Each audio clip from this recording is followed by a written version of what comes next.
Hi, everybody. This is Pastor Susan, and welcome to Holy Week as we are walking this path that Jesus walked with him and thinking about surrender.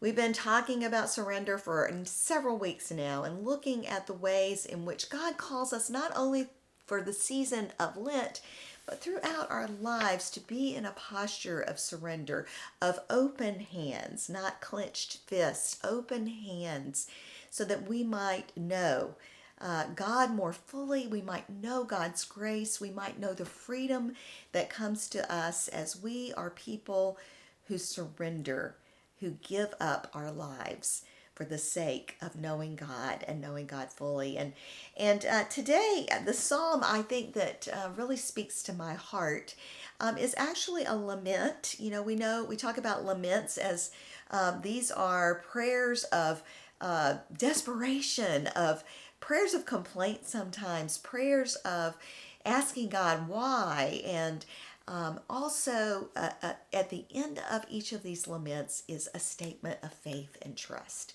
So I want to read an entire psalm to you. It's only 6 verses. But to listen to this as we think about our own lives and we think about our journeys with God and we think about actually the last days of Jesus's life on this earth. And I want us to think about all of that in the context of this psalm. So let's listen to Psalm 13. How long, O Lord, will you forget me forever?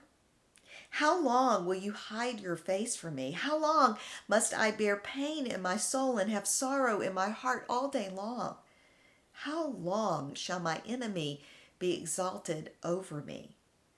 Consider and answer me, O Lord my God. Give light to my eyes, or I will sleep the sleep of death. And my enemy will say, I have prevailed. My foes will rejoice because I am shaken.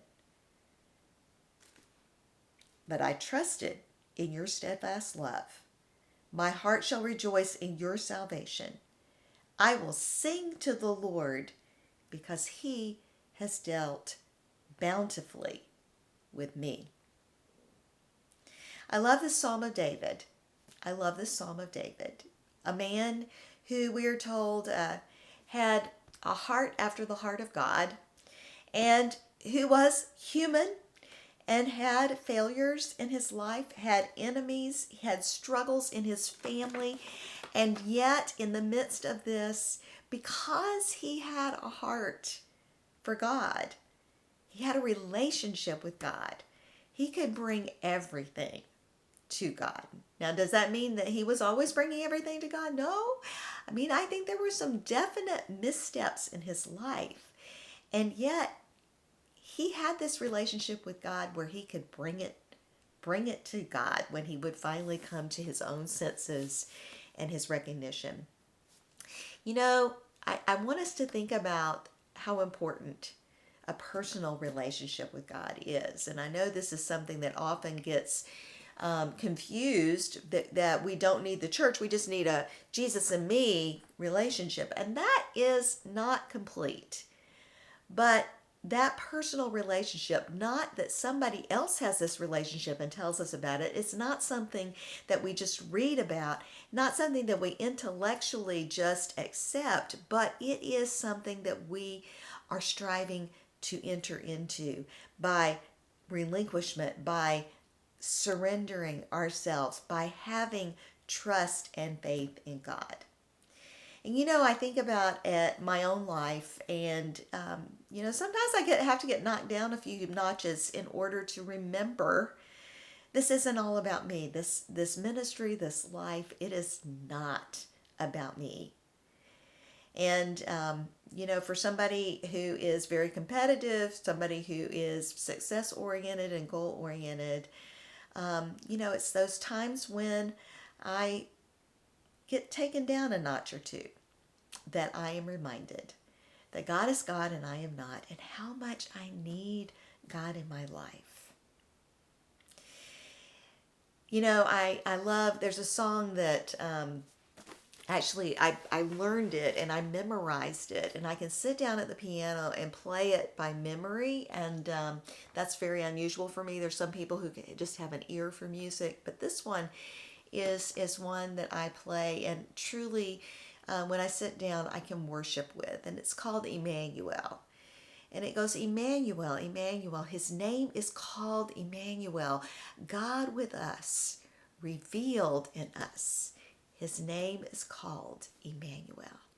God with me, God with you, and how we need God every step of our lives. Jesus had that relationship with God where he spent much time just being with God.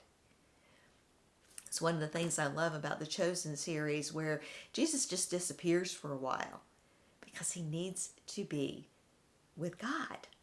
He needs to commune with God, and so do you and I.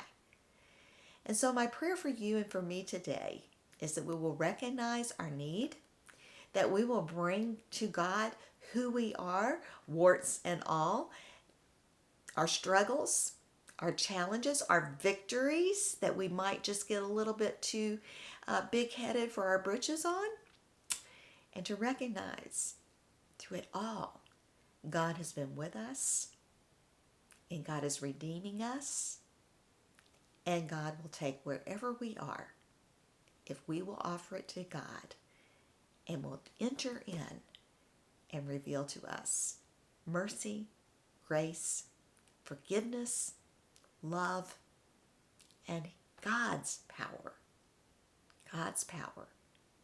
for us to live and move and have our being. May it be so in your life, and may it be so in mine. Amen and amen.